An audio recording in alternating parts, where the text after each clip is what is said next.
Oke, kembali lagi dengan saya, Soraya Lestari. Kembali kita membahas tentang konsep wirausaha sosial. Nah, jadi tadi kita sudah mengeksplain ya, ada tiga hal mengenai wirausaha sosial, yaitu lembaga sosial, social entrepreneur, dan entrepreneur. Jadi adik-adik udah paham ya, apa perbedaan ketiga-tiganya. Oke, kita sambung lagi. Kewirausahaan sosial itu terpisah secara mencolok dari berbagai jenis rute kewirausahaan saat ini karena proporsi nilainya dan fakta bahwa ia bekerja dengan hati yang menghasilkan uang untuk tujuan sosial yang mulia. Nah, ini saya ambil kutipannya dari Gandhi dan Raina tahun 2018. Jadi di sini kewirausahaan sosial itu menunjukkan bahwa tidak semuanya itu hanya menghasilkan uang saja, tapi ada tujuan-tujuan sosial yang mulia, ya, yang mengangkat masyarakat miskin untuk bisa kehidupannya lebih baik lagi. Di sini bisa dilihat ada beberapa kota-kota yang menghubungkan antara social entrepreneurship. Ya. Yang pertama ada tradisional not for profit. Lalu non-profit but income generating. Lalu ada social enterprise. Nah, social enterprise ini adalah social entrepreneurship di mana menunjukkan hal-hal yang sosial.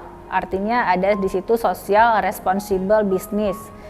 Ya, ketika kita masuk ke bisnisnya ada social responsible business, ada business cooperation, ditambah dengan social responsibility, ada traditional for profit. Nah, di sini social entrepreneurship itu social responsible business artinya bisnis yang kita lakukan harus menghasilkan CSR gitu ya. Ada CSR dalam bisnis yang kita jalankan. Nah, CSR tersebut, Corporate Social Responsible itu harus bisa kita hubungkan untuk kegiatan sosial lainnya yang berdampak luas dan going concern ya, dan terus menerus. Nah, di situ kita bisa buat segala sesuatu, bekerja sama, membuat segala sesuatu yang akhirnya berdampak positif bagi masyarakat atau masyarakat setidaknya di masyarakat di lingkungan bisnis tersebut berada, seperti itu. Nah, social entrepreneur merupakan agen sosial yang membantu masyarakat secara ikhlas, jujur, bertanggung jawab, dan berdedikasi tinggi untuk memajukan bangsa dan tidak profit oriented, melainkan profit sharing yang nantinya akan berdampak baik bagi masyarakat itu kembali. Artinya dalam social entrepreneurship ini, di situ kita tidak melulu melihat kepada berapa sih keuntungan tahun ini, berapa keuntungan yang kita dapatkan dengan melakukan kegiatan A, B, dan C, seperti itu ya. Tapi kita lebih melihat kepada profit ini bagaimana untuk dikembangkan, profit ini profit sharing ya, profit ini bagi hasil gitu, bagaimana kita membagi hasil sama dengan keuntungan yang kita peroleh. Nah, dalam social entrepreneurship, inovasi juga merupakan hal yang penting yang harus dimiliki karena seorang socialpreneur membantu memecahkan masalah dan menganalisanya dalam konsep yang kekinian.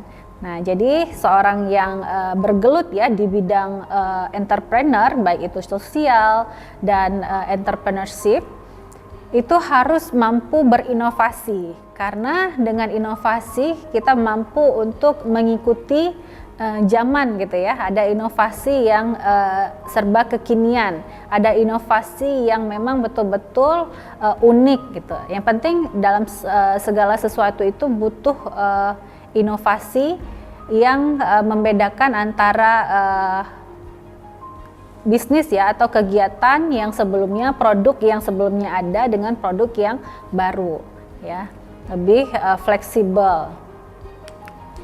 Nah, di sini ada beberapa aspek dalam menjalani social entrepreneurs menurut DES 2002 dalam Sofia 2015. Antara lain adalah yang pertama, proses mendefinisikan tujuan atau misi.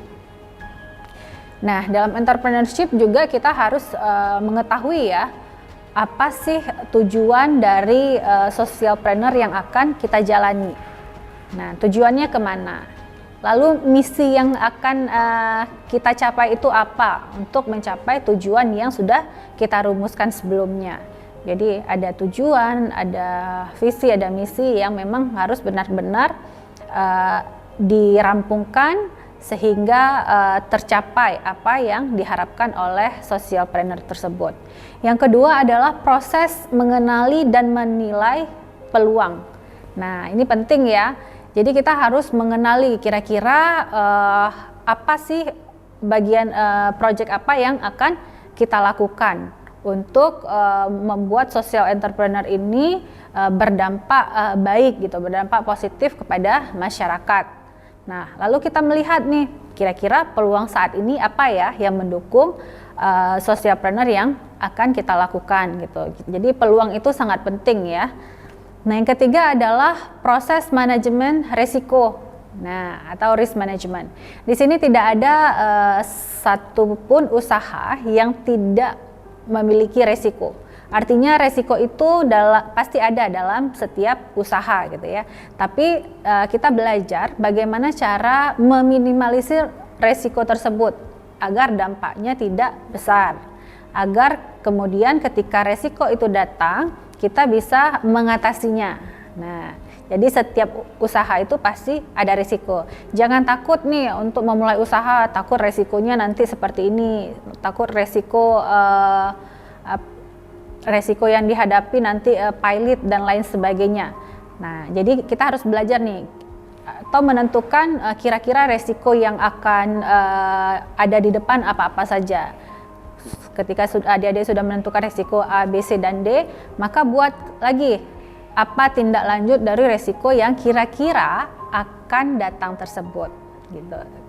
Sehingga ketika resiko itu muncul, kita sudah tahu nih bagaimana cara mengatasinya. Yang keempat adalah mengidentifikasi dan menarik pelanggan. Nah, ini yang juga sangat penting ya. Jadi kalau kita memulai usaha, kita memulai kegiatan berwirausaha, maka harus tahu kira-kira siapa yang menjadi tujuan pasar kita. Ya, jadi kita harus tahu nih siapa yang menjadi pelanggan kita. Lalu ketika kita sudah tahu siapa yang menjadi pelanggan kita juga harus mengetahui kira-kira apa sih yang bisa menarik pelanggan kita untuk menyukai gitu ya, atau tertarik dengan produk atau segala sesuatu yang produk atau jasa yang kita tawarkan seperti itu. Nah, sehingga itu perlu didalami lagi karakteristik pelanggannya, bagaimana sudah karakteristik pelanggan, lalu karakteristik daerah di tempat yang akan kita tuju, karena masing-masing daerah mempunyai karakter yang berbeda-beda. Ya, begitu pula dengan pelanggannya. Yang kelima adalah proyeksi arus kas. Nah, ini nih, proyeksi arus kas juga harus stabil. Jadi ketika kita menjadi seorang entrepreneur ya, harus mampu mengalokasikan atau harus mampu memaintain uang ya, uang yang masuk, uang yang keluar, uang yang ada di petty cash. Nah, jadi adik-adik harus dalam menjalani social entrepreneur itu harus bisa untuk mengidentifikasi proses-proses, kelima proses yang sudah saya paparkan tadi. Oke, demikian, jangan kemana-mana, kedepannya penjelasannya lebih menarik lagi, tetap bersama saya Soraya Lestari di e-learning.